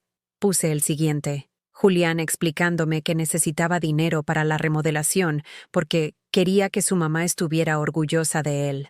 ¿Y esta? Tu sobrino, Mercedes, manipulándome emocionalmente para sacarme dinero. Mercedes se veía incómoda. Rosario, todos necesitamos ayuda a veces. ¿Ayuda? Mercedes, en los últimos 5 años, ¿alguna vez me preguntaron si yo necesitaba ayuda? Silencio. ¿Alguna vez se ofrecieron a ayudarme con algo? Más silencio. La respuesta es no, porque para ustedes yo no soy una persona con necesidades. Soy un recurso que deben explotar. Ricardo se levantó. Doña, usted está siendo muy dura. ¿Dura? ¿Quieren ver qué es ser dura? Fui al mueble y saqué el testamento nuevo, el que había firmado la semana anterior. Esto es ser dura. Lo abrí y comencé a leer. Yo, Rosario Valdés de Morrison, en pleno uso de mis facultades mentales, dejo la totalidad de mi patrimonio de 5.7 millones de pesos a la Fundación de Mujeres Mayores Abandonadas de Guadalajara. El grito de Aleida fue desgarrador. «No puedes hacer eso. Es nuestro dinero». ¿Su dinero? ¿Cuándo trabajaron por este dinero? ¿Cuándo se levantaron a las 4 de la mañana a hacer tamales por este dinero? Julián se tiró al suelo otra vez, pero esta vez no me conmovió. Lo había visto demasiadas veces fingiendo emociones. Mamá, te lo suplico. ¿Me lo suplicas? ¿Como yo les supliqué cariño durante años? ¿Como les supliqué respeto? ¿Como les supliqué que me vieran como una persona y no como un cajero? Mercedes trató de acercarse. Rosario, piénsalo bien. Esas mujeres de la fundación no son tu familia. ¿Y ustedes sí? ¿La familia que hace planes para alejarme? ¿La familia que se avergüenza de mí? ¿La familia que finge amarme solo cuando necesita dinero? Caminé hacia la puerta y la abrí. Váyanse todos. ¡Mamá! ¡Váyanse! Mi grito los sorprendió tanto que los niños dejaron de correr y se quedaron quietos. Esta reunión se acabó. Mi decisión está tomada. Váyanse de mi casa y no vuelvan hasta que puedan verme como lo que soy. Su madre, no su banco. Uno a uno fueron saliendo. Mercedes fue la última. Rosario, te vas a arrepentir de esto. No, Mercedes. De lo único que me arrepiento es de haber tardado tanto en valorarme. Cerré la puerta detrás de ella y me recargué contra ella, temblando. Había sido la conversación más difícil de mi vida, pero también la más liberadora. Por primera vez en 64 años, había puesto mis necesidades antes que las de otros, y se sentía como volver a nacer. Las semanas que siguieron a aquella confrontación fueron un espejo nuevo donde me vi distinta cada mañana. La primera sensación fue de vértigo, como si hubiera saltado de un edificio, sin saber si habría suelo para recibir mis pies. Pero a cada amanecer, el miedo se transformaba en algo inesperado. Alivio. Me descubrí respirando más hondo, sintiendo el aroma de mis bugambilias como si fuera la primera vez. El teléfono sonaba menos, y cada silencio entre timbres era un recordatorio de que ahora yo decidía a quién abrirle la puerta, a quién regalarle mi tiempo. Comencé a ocupar mis días en cosas que antes parecían lujos imposibles. Me inscribí en un taller de cerámica en la Casa de la Cultura. Al principio, mis manos temblaban sobre el barro húmedo, acostumbrada solo a amasar tamales y fregar pisos. Pero pronto el barro empezó a obedecerme, a dejarse moldear con la paciencia que yo nunca había tenido para mí misma. Las otras mujeres del taller eran de edades y historias distintas. Viudas, divorciadas, jubiladas que buscaban algo más que el silencio de sus casas. Me sentí acompañada por primera vez en años. Ellas no me pedían dinero ni favores, solo compartían risas, técnicas para que la arcilla no se resquebrajara, recetas de café fuerte. Allí nadie era patética, allí todas éramos creadoras. Una tarde, después de clase, una de las compañeras me invitó a tomar un chocolate caliente en un café cercano. Se llamaba Irene, una maestra retirada que había criado sola a 3 hijas. Mientras hablábamos, me contó que una de ellas dejó de visitarla cuando decidió mudarse con su pareja. Es como si yo fuera un mueble viejo que estorba en su sala perfecta, dijo con una risa triste. Sentí un nudo en la garganta. Sus palabras eran un reflejo exacto de mi vida. Terminamos compartiendo historias de ausencias y promesas rotas, y por primera vez pude decir en voz alta que había cambiado mi testamento. Irene no me miró con juicio, sino con una especie de respeto. Eso también es amor propio, Rosario. A veces hay que heredarle la dignidad a una misma, murmuró. Mientras mi mundo interior florecía, mis hijos parecían hundirse en su propio torbellino. No pasaba un día sin que llegaran mensajes nuevos. Algunos eran súplicas. Mamá, perdónanos. Necesitamos hablar. Otros, reclamos disfrazados. No puedes romper a la familia así. Había también llamadas de números desconocidos que reconocía por el tono ansioso de Julián o Aleida cuando dejaban mensajes de voz. Yo los escuchaba en silencio, con una mezcla de tristeza y firmeza que nunca había experimentado. El amor por ellos seguía allí, intacto como un río subterráneo, pero por fin entendía que amar no era lo mismo que permitir. Una mañana de sábado, mientras terminaba de pintar un jarrón en el taller, recibí un mensaje de Julián que me hizo fruncir el ceño. Necesitamos verte, es urgente.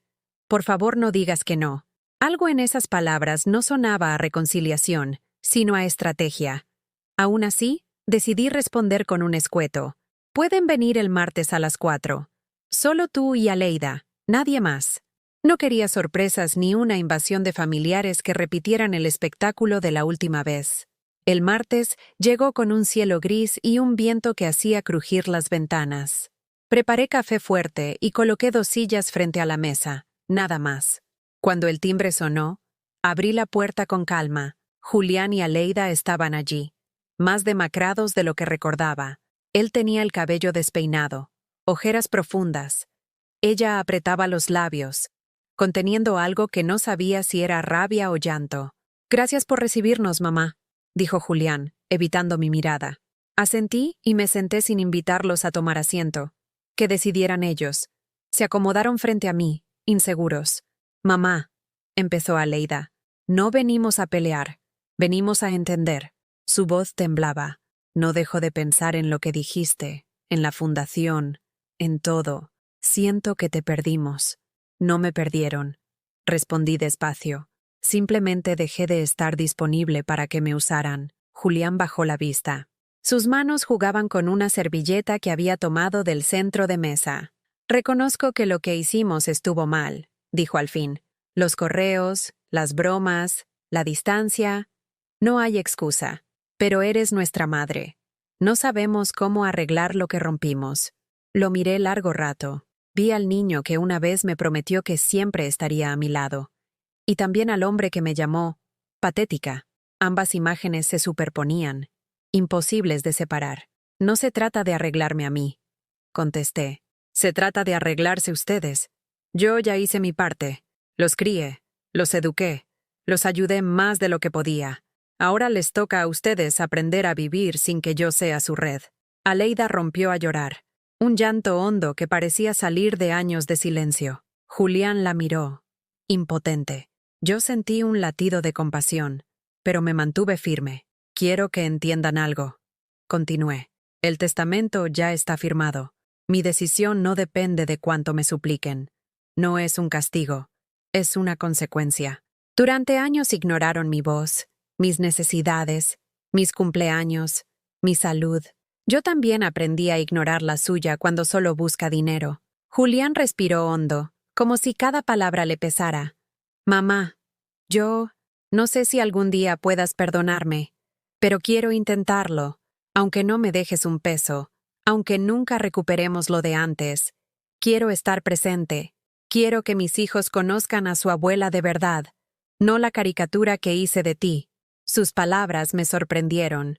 No eran una súplica económica. Al menos no sonaban así. Había en su voz una grieta de honestidad.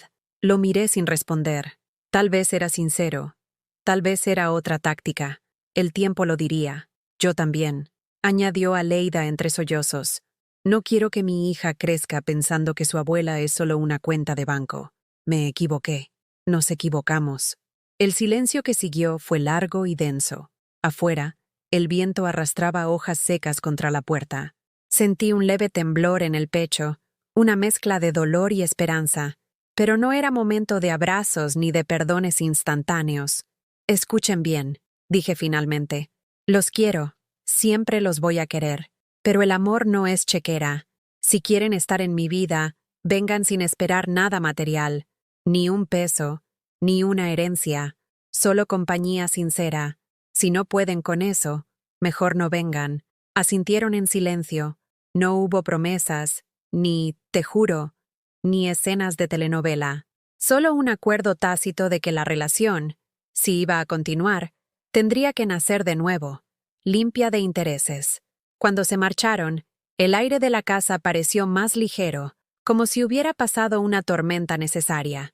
Me quedé sentada largo rato, escuchando el eco de sus pasos alejándose. No sabía si volverían, ni en qué condiciones. Pero por primera vez comprendí que mi tranquilidad no dependía de ellos. Esa noche, encendí una vela frente a la foto de Tomás que aún guardaba en mi cuarto. Le hablé en voz baja, contándole todo, como solía hacerlo cuando estaba vivo. Le dije que, aunque la soledad a veces doliera, también era un espacio de poder, que por fin había entendido que amar no significa sacrificarse hasta desaparecer, que nuestra herencia más grande para los hijos no son las casas ni los pesos, sino el ejemplo de vivir con dignidad. Mientras la vela se consumía, sentí que el miedo que me había acompañado toda mi vida se deshacía poco a poco, como cera derretida. No sabía qué futuro me esperaba con mis hijos, pero por primera vez, ese futuro, fuera cual fuera, me pertenecía solo a mí. La tarde siguiente amaneció con un cielo de un azul limpio que hacía resplandecer las bugambilias. Me levanté temprano, más por costumbre que por necesidad, y me sorprendí al darme cuenta de que el primer pensamiento que tuve no fue para mis hijos, ni para el teléfono, ni para las cuentas del mes. Pensé en mí, en el café que quería preparar, en el libro que había dejado a medio leer, en la caminata que podría dar antes de que el sol calentara demasiado. Era una sensación nueva, casi infantil, como si el mundo se hubiera ensanchado después de décadas de encogerse alrededor de las necesidades de otros. Decidí visitar el mercado de Santa Tere, un lugar que solía recorrer cuando Tomás vivía y que había evitado en los últimos años por falta de tiempo o de ganas. Caminé entre los puestos de frutas, saludé a vendedores que todavía me recordaban, probé un trozo de mango con chile que me devolvió a mi juventud, compré flores frescas para la casa y, por impulso, un par de pulseras de plata que brillaban como pequeñas promesas en mis muñecas. «¿Para mí?», murmuré, y el simple hecho de decirlo en voz alta me llenó de una alegría serena. Al volver, encontré una carta en el buzón. El sobre tenía mi nombre escrito a mano, una letra que reconocí de inmediato. La de Julián. Lo abrí con el corazón en la garganta. No era un mensaje de súplica ni una amenaza velada. Era una carta breve, escrita con la torpeza de quien no sabe pedir perdón. «Mamá, estoy intentando ser mejor. No por el dinero, sino porque te extraño de verdad. Hoy llevé a mis hijos al parque y les hablé de cuando tú me llevabas de niño. Me di cuenta de cuánto te debo que no tiene nada que ver con dinero. Si me dejas, me gustaría visitarte el domingo, solo para compartir un café, sin condiciones». Guardé la carta en el cajón de la mesa de noche. No respondí de inmediato. Quise dejar que las palabras reposaran, como se deja reposar una masa antes de hornearla. Esa tarde recibí una llamada inesperada. Era la directora de la Fundación de Mujeres Mayores Abandonadas, la organización a la que había decidido donar mi patrimonio. Me invitaba a conocer las instalaciones y a las mujeres que allí vivían. Acepté casi sin pensarlo. El sábado siguiente, un chofer voluntario pasó por mí. Al llegar, me recibió una construcción modesta pero luminosa, con paredes pintadas de colores vivos y un patio lleno de risas. Me presentaron a varias mujeres. Soledad, que había criado a 6 hijos que ahora vivían en Estados Unidos y no la visitaban. Marina, una exenfermera que había pasado su vejez cuidando a otros hasta quedarse sin fuerzas ni visitas. Teresa, que perdió su casa por una estafa de un sobrino. Cada historia era un espejo de la mía, pero también un recordatorio de que no estaba sola en mi experiencia. Pasamos horas conversando, compartiendo anécdotas, recetas, sueños truncos y esperanzas tardías. Sentí una conexión inmediata, una hermandad silenciosa que no necesitaba explicaciones. Mientras nos despedíamos, la directora me tomó de las manos y dijo: «Su decisión de apoyarnos no solo es generosa, es valiente, nos da dignidad y esperanza». Me fui con el corazón lleno y una certeza renovada. Mi herencia, ese fruto de años de sacrificio, serviría para construir algo que valiera la pena, más allá de la sangre. El domingo, tal como había prometido en la carta, Julián llegó solo, sin Clara, sin los niños, sin regalos. Traía en las manos un paquete de pan dulce del mercado, el mismo que solíamos comprar cuando él era pequeño. Lo invité a pasar, notando que sus hombros estaban tensos. Nos sentamos en la cocina y durante largos minutos solo se escuchó el silbido del café hirviendo. «Gracias por venir», dije al fin. «Gracias por dejarme entrar», respondió él, con una voz baja que no le conocía. Hablamos de cosas simples al principio, del clima, de un partido de fútbol, de una película que había visto. Luego, poco a poco, la conversación se volvió más profunda. Julián confesó que había comenzado terapia, que un amigo le recomendó enfrentar su miedo al fracaso y su necesidad de aparentar éxito. Me contó que la presión del trabajo, las deudas y su orgullo herido lo habían llevado a tratarme como un estorbo. No es excusa, mamá. Solo nunca aprendí a decirte que me sentía pequeño a tu lado. Tú siempre fuiste más fuerte que yo. Escuchar eso me sorprendió. Yo siempre me había visto a mí misma como frágil, desgastada por la vida. Tal vez para mi hijo, mi resistencia había sido una sombra demasiado grande. Sentí un calor suave en el pecho, una comprensión nueva.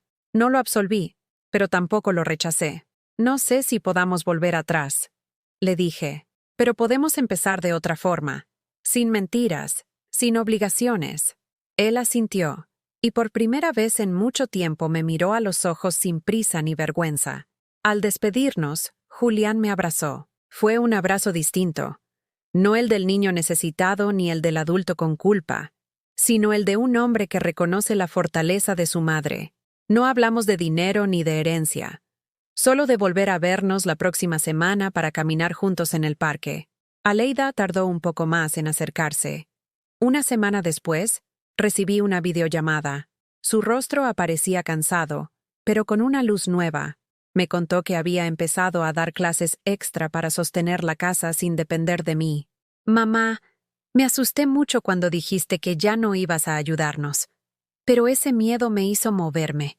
Ricardo también consiguió trabajo temporal. Creo que por primera vez estamos aprendiendo a valernos por nosotros mismos. Sus palabras, lejos de doler, me dieron un orgullo que no sentía desde que mis hijos eran pequeños. Tal vez, al quitarles la red, les había dado la oportunidad de volar. Los días comenzaron a llenarse de visitas diferentes. Irene me llevó a una exposición de arte. Doña Carmen y yo organizamos una merienda para las vecinas. La directora de la fundación me invitó a participar como voluntaria en talleres de cocina para las mujeres recién llegadas. Me descubrí contando historias, enseñando recetas, compartiendo risas con desconocidas que, poco a poco, se convirtieron en familia elegida.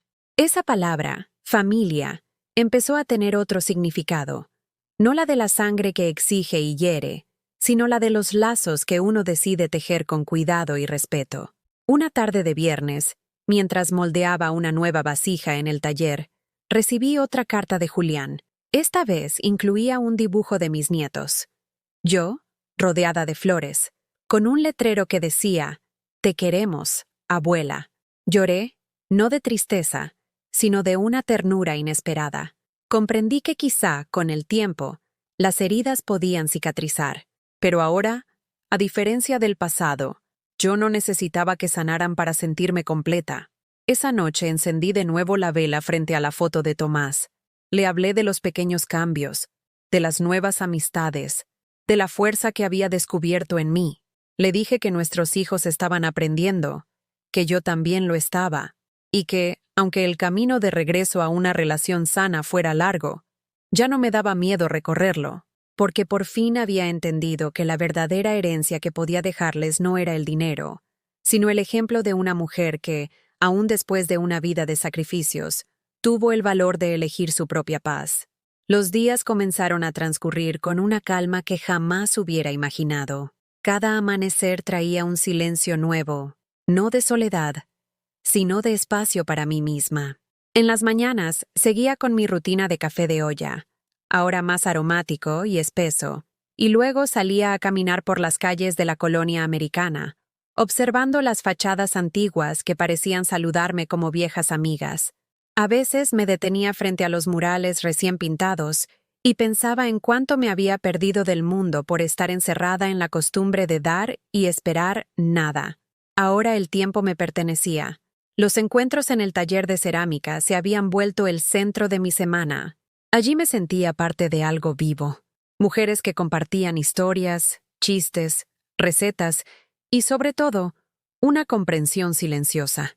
Una tarde, mientras modelaba una vasija que quería regalar a la fundación, Irene me contó que sus hijas habían empezado a visitarla con más frecuencia desde que ella puso límites. Tal vez cuando dejamos de suplicar, ellos aprenden a valorar, dijo, y esas palabras se quedaron resonando en mi mente. Quizá el amor también necesitaba distancia para respirar. Los mensajes de Julián se volvieron más pausados, menos ansiosos. Me enviaba fotos de sus hijos jugando en el parque, pequeños detalles de su día, un pan que había horneado, una planta nueva en su casa. Nunca pedía dinero ni favores, solo compartía. Era como si estuviéramos redescubriendo una relación distinta, basada en gestos sencillos y no en obligaciones. Aleida, por su parte, empezó a llamarme cada domingo para contarme sobre su trabajo en la escuela. Sus conversaciones también eran diferentes. No había quejas de dinero ni súplicas veladas, solo historias de sus alumnos y planes para el futuro. Una mañana, mientras regaba las bugambilias, recibí una llamada inesperada. Era la directora de la fundación. Rosario, vamos a inaugurar un nuevo espacio para talleres y queremos que usted corte el listón. Su donación lo hizo posible. Sentí un nudo en la garganta. Acepté, con la mezcla de orgullo y humildad que me había acompañado en los últimos meses. Preparé un vestido sencillo pero elegante, y ese sábado me presenté en la inauguración. Había música, risas, mujeres mayores que sonreían con gratitud. Cuando me entregaron las tijeras para cortar el listón, vi los ojos brillantes de tantas que, como yo, habían sido invisibles durante años. Al cortar la cinta, sentí que algo dentro de mí se cerraba y se abría al mismo tiempo, un ciclo de dolor que se transformaba en legado. Después de la ceremonia, varias mujeres se acercaron a agradecerme. Una de ellas, Teresa, me abrazó fuerte. Gracias a usted ya no dormimos en la calle. Aquí somos personas otra vez. Sus palabras me hicieron pensar en mis propios hijos, en cómo yo misma había pasado tanto tiempo sin sentirme persona. Salí de la fundación con el corazón lleno de un tipo de amor que no exige, un amor que simplemente existe. Al volver a casa, encontré una carta en el buzón. Era de Julián. Mamá, me gustaría llevarte a cenar la próxima semana. Solo tú y yo. Nada de conversaciones difíciles. Solo compartir una comida como antes. Dudé. Parte de mí temía que fuera un intento de hablar de herencia, de dinero. Pero otra parte, la que aún amaba sin reservas, quiso creer en su sinceridad. Acepté con un mensaje breve. Está bien, mijo. El jueves a las 7. El jueves llegó con una brisa fresca. Me puse el vestido azul que me hacía sentir segura y los aretes de perla de mi madre. Julián me esperaba en un restaurante sencillo. No de esos lugares donde antes se avergonzaba de mí. Al verme, se levantó y me abrazó sin decir una palabra. Durante la cena hablamos de recuerdos, de su infancia, de las tardes en el parque, de las historias que le contaba de joven. No mencionó dinero, ni herencias, ni culpas. Solo habló de nosotros. Me contó que había empezado a ahorrar para la universidad de sus hijos y que por primera vez en años sentía que podía con sus propias responsabilidades. Quiero que mis hijos sepan quién eres de verdad, mamá, dijo. La mujer fuerte que me enseñó a no rendirme. Aquellas palabras me atravesaron con una mezcla de dolor y orgullo. No le respondí con grandes discursos. Bastó una sonrisa y un apretón de manos. Al regresar a casa, me encontré con un mensaje de Aleida. Mamá, he estado pensando en visitarte en Navidad. Quiero que mis hijos pasen unos días contigo. Sin pedir nada, solo para estar juntas. Sentí una calidez recorrerme. Quizá los cambios en mí estaban sembrando algo en ellos. Una semilla de respeto que por fin germinaba. Los días previos a la Navidad fueron una mezcla de nostalgia y emoción. Decoré la casa con luces y velas, no para impresionar a nadie, sino porque me hacía feliz. Cociné mi sopa favorita, aquella que Julián una vez llamó grasosa, pero que ahora preparaba con un orgullo sereno. Doña Carmen vino a ayudarme y pasamos horas riendo como dos adolescentes. La noche del 24 llegó Aleida con sus hijos. Traían regalos envueltos en papel de colores, no caros, sino hechos a mano. Dibujos, galletas, un pequeño mantel bordado. Julián llegó más tarde con su familia. Al verlos entrar, sentí un remolino de emociones. No era el regreso triunfal que uno imagina, pero sí un comienzo. Cenamos juntos. Nadie mencionó el testamento ni el dinero.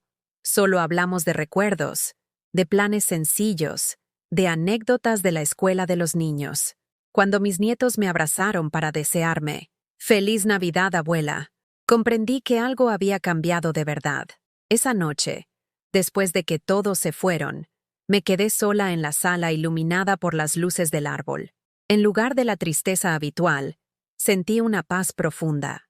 Entendí que mi decisión de poner límites no había destruido a mi familia. La estaba reconstruyendo desde un lugar más sano. No sabía si las viejas heridas sanarían del todo, pero ahora eso no importaba. Yo había reclamado mi vida, y al hacerlo, les había enseñado a mis hijos que el amor verdadero no se compra ni se exige. Se cultiva con respeto.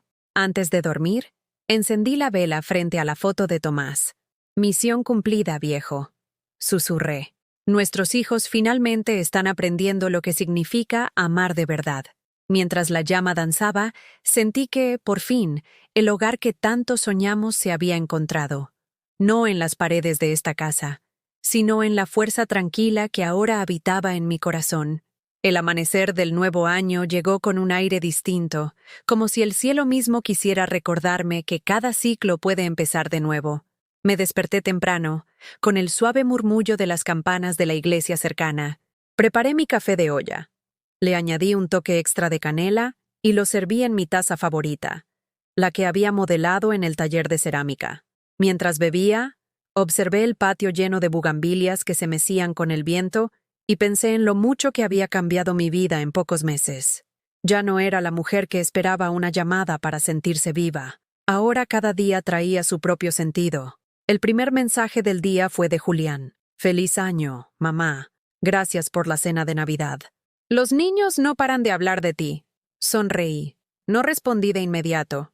Dejé que el calor de esas palabras me acompañara sin prisa. Poco después, Aleida me escribió: «Mamá, este año quiero visitarte más. Me di cuenta de que te extraño de verdad». Le contesté con un simple: «Aquí te espero cuando quieras», sin promesas ni condiciones. Decidí empezar el año con una caminata larga por la ciudad. Crucé el Parque Revolución, saludé a vendedores que ya me conocían, compré una bolsa de tamarindos y me detuve a mirar a un grupo de músicos callejeros que tocaba un son jalisciense. Sentí la música recorrerme los huesos, un latido que me recordaba que estaba viva. En un impulso, dejé una propina generosa en el sombrero del violinista. «Gracias, señora», dijo él con una sonrisa que me iluminó el día. Al regresar a casa, encontré una carta en el buzón. Era de la directora de la fundación. Me invitaba a participar en un nuevo proyecto. Un programa de mentoría para mujeres jóvenes en situación de abandono. Querían que yo contara mi historia y enseñara las habilidades que había aprendido durante años de trabajo, desde cocinar hasta administrar un pequeño negocio. Sentí un cosquilleo en el pecho. Era una oportunidad de transformar mi experiencia en algo útil para otras, de convertir mi dolor en semilla. Acepté sin dudar. La primera sesión fue una mezcla de nervios y emoción. Me encontré frente a un grupo de chicas de entre 15 y 20 años, cada una con una mirada que mezclaba miedo y esperanza. Les hablé de mi vida, de cómo empecé a trabajar a los 15, de los sacrificios para educar a mis hijos, de las noches en que lloraba en silencio. No oculté el final, cómo había aprendido a poner límites, a recuperar mi dignidad. Al terminar, una de ellas, llamada Camila, se acercó con lágrimas en los ojos. «Señora Rosario, gracias. Yo pensaba que estar sola era el fin, pero ahora veo que puede ser un principio». Su abrazo me llenó de un calor que ninguna herencia podría comprar. Mientras mi mundo se expandía, también notaba cambios en mis hijos. Julián empezó a visitarme cada 2 semanas, siempre sin avisar y sin expectativas. A veces traía pan dulce, otras solo su compañía. Me hablaba de sus proyectos, de cómo estaba pagando sus propias deudas, de su esfuerzo por ser un padre presente. Yo lo escuchaba, sorprendida por la madurez que comenzaba a asomar. Una tarde, mientras tomábamos café, me dijo: «Mamá, he pensado mucho en lo que hiciste. Al principio me enojé, pero ahora entiendo que nos diste una lección. Me obligaste a crecer». Sus palabras me conmovieron más de lo que quise mostrar. Aleida también empezó a transformarse. Me llamaba para contarme sus clases, los avances de sus hijos, las pequeñas victorias diarias de no depender de mi apoyo económico. «Mamá, conseguí un aumento. Ya no tengo miedo de que nos falte el alquiler, me dijo un día con orgullo. Sentí que, de alguna manera, mi decisión de cortarles el dinero había sido el mejor regalo que podía darles. A mediados de febrero, la fundación organizó un evento para recaudar fondos. Me pidieron que diera un discurso. Subí al pequeño escenario con el corazón latiendo rápido. Frente a mí había decenas de personas. Mujeres mayores, jóvenes en busca de un hogar, voluntarios, vecinos. Conté mi historia sin adornos, con la verdad desnuda de los años. Hablé de la soledad, de la traición silenciosa, de la fuerza que descubrí cuando aprendí a decir no. Cuando terminé, la sala estalló en aplausos. Vi lágrimas en muchos ojos, pero también sonrisas de reconocimiento. En ese instante supe que mi voz tenía un propósito más grande que el dolor que la había originado. Esa noche, al volver a casa, encontré a Julián esperándome en el portal. No traía flores ni regalos, solo una expresión serena. «Mamá, te vi en el evento. No quise interrumpir, pero estuve allí. Estoy orgulloso de ti». Me abrazó y sentí que algo se cerraba entre nosotros. No como antes, sino de una manera nueva, adulta. No pedimos perdón ni hicimos promesas. Solo nos quedamos en silencio, compartiendo un momento que valía más que cualquier herencia. Los meses siguientes fueron una sucesión de pequeños descubrimientos. Me inscribí en un curso de literatura en la biblioteca pública. Empecé a escribir mis memorias, no para publicarlas, sino para dejar constancia de mi viaje. A veces Julián me pedía leer algunos fragmentos y me hacía preguntas que revelaban un interés genuino por mi vida. Aleida, por su parte, me enviaba fotos de sus hijos dibujando a la abuela Rosario, con corazones rojos. Cada imagen era un recordatorio de que el amor, cuando se libera del peso del dinero, puede florecer de nuevo. Un día de abril, mientras trabajaba en el taller de cerámica, recibí una llamada inesperada de Clara, la esposa de Julián. Su voz sonaba distinta, menos fría. «Señora Rosario, quería pedirle disculpas. Me dejé llevar por mis prejuicios y mi miedo. Julián me ha contado todo lo que ha pasado y me avergüenza la forma en que la traté». Escuché en silencio. No esperaba esa llamada, y no necesitaba su perdón para seguir adelante, pero sus palabras eran un gesto de respeto. «Gracias, Clara», respondí con calma. «Sigamos adelante». Era todo lo que hacía falta. En mayo, la fundación me invitó a liderar un taller de cocina. Preparé mi famosa sopa, la misma que un día Julián llamó grasosa. Las mujeres jóvenes la probaron con entusiasmo, pidiendo la receta. «Sabe a hogar», dijo una de ellas. Sonreí al recordar las burlas de mis hijos, y me di cuenta de que ese plato no era solo comida, era memoria, identidad, amor propio. Las visitas de mis hijos se volvieron costumbre, pero de un tipo diferente. Llegaban sin avisar, sin esperar nada. A veces traían a los nietos para jugar en el jardín. Otras, simplemente se sentaban conmigo a ver el atardecer. Había en ellos un respeto nuevo, una aceptación de que yo ya no era un recurso inagotable, sino una persona con su propio mundo. Una tarde de junio, Julián me sorprendió al decir: «Mamá, si alguna vez decides cambiar el testamento, hazlo solo porque tú lo deseas, no por nosotros. Ya entendimos que lo más valioso que nos dejas es tu ejemplo». Sus palabras, tan diferentes de las súplicas desesperadas de antes, me hicieron sentir que el ciclo de aprendizaje estaba completo. Aquella noche, mientras regaba las plantas bajo la luz de la luna, pensé en Tomás. Miré al cielo estrellado y sentí su presencia serena.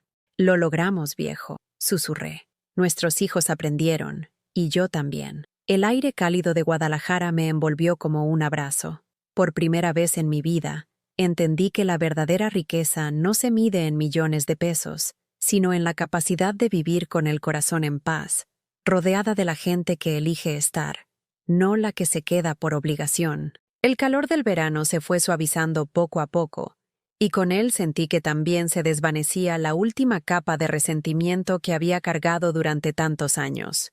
Mi casa, antes tan silenciosa que dolía, se había llenado de una música distinta, risas de vecinos que venían a compartir café, pasos de nietos que corrían por el patio, el murmullo de mi propia voz cuando leía en voz alta las memorias que estaba terminando de escribir. Era una vida nueva, tejida con hilos que yo misma había elegido. En agosto, la Fundación organizó un encuentro especial para agradecer a los benefactores. Me pidieron que hablara de nuevo, esta vez ante un público más grande. Subí al escenario con el corazón tranquilo. Conté cómo una mujer que se creía destinada a ser invisible había descubierto que su historia podía dar fuerza a otras. Mientras hablaba, vi entre la multitud a Julián, a Aleida y a sus hijos. Sonreían. No había vergüenza en sus miradas, solo orgullo. Sentí una emoción tan profunda que tuve que detenerme un momento para respirar. Después del evento, Julián se acercó con los niños y me abrazó.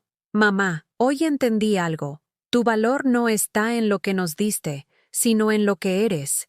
Gracias por enseñarnos a respetar». Aleida, con lágrimas en los ojos, asintió. «Perdón por haberte hecho sentir menos. Ahora sé lo que significa amar de verdad». No respondí con palabras grandilocuentes. Simplemente los abracé, sintiendo cómo cada grieta del pasado se cerraba, no por olvido, sino por aprendizaje. Los meses siguientes fluyeron con una naturalidad que nunca había conocido. Julián me invitaba a caminar cada domingo por el parque. A veces venía solo, a veces con sus hijos, que ahora me buscaban para contarme sus aventuras escolares. Aleida y su familia pasaban fines de semana en mi casa, ayudándome a cuidar el jardín o a preparar comidas. Ya no había pedidos de dinero, solo momentos compartidos. Incluso Clara empezó a visitarme de vez en cuando, trayendo postres que preparaba ella misma. Su gesto, tímido pero sincero, era una disculpa silenciosa que acepté sin rencor. Un atardecer de noviembre, mientras regaba las bugambilias, Julián se sentó a mi lado con una serenidad que me conmovió. «Mamá, quiero que sepas que, pase lo que pase con tu testamento, estamos bien. Lo importante es tenerte, no lo que puedas dejarnos». Aleida, que escuchaba desde la puerta, añadió: «Lo que ya nos diste no tiene precio. La lección de dignidad y amor propio». Aquellas palabras eran el verdadero regalo que había esperado toda mi vida. La noche de Navidad la celebramos todos juntos, pero esta vez en mi casa, por decisión de ellos. Cociné mi sopa favorita, la misma que antes habían despreciado, y todos la elogiaron de corazón. Los nietos corrieron por el patio iluminado con luces que Julián colgó sin que yo se lo pidiera. Aleida se encargó de los postres, y Clara ayudó a servir la mesa. En medio de la risa y los brindis, sentí la presencia de Tomás, como un suspiro cálido que acariciaba la memoria. Supe que, de alguna manera, él también celebraba con nosotros. Cuando todos se fueron, me quedé sola un momento en la sala. Encendí una vela frente a la foto de mi esposo y pensé en el camino recorrido. Los años de sacrificio, el dolor de sentirme usada, la valentía de poner límites, la sorpresa de ver renacer el respeto. Miré alrededor, mi casa llena de vida, mi corazón en paz. Sonreí. La lección que aprendí, y que ahora comparto contigo, es simple y profunda. El amor verdadero no se mide en sacrificios ciegos ni en dinero, sino en el respeto que nos tenemos a nosotros mismos. Poner límites no destruye a la familia, la salva. Solo cuando nos valoramos, los demás aprenden a valorarnos. ¿Alguna vez has vivido algo parecido o conoces a alguien que haya pasado por algo similar? Cuéntame en los comentarios, me encantaría leerte. Si esta historia te tocó el corazón, deja tu like y suscríbete al canal para que este mensaje llegue a quien más lo necesite.